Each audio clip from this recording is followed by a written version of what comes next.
PAN card है तो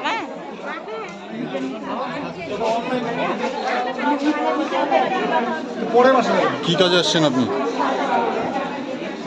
আমি আসলাম মানে ওই যে লক্ষ্মী ভান্ডার বদলে যেটা নাম পাল্টেছে অন্নপূর্ণা ভান্ডার। অন্নপূর্ণা ভান্ডারের জন্য আসলাম। আপনি লক্ষ্মী ভান্ডার পেতেন? না পেতাম না।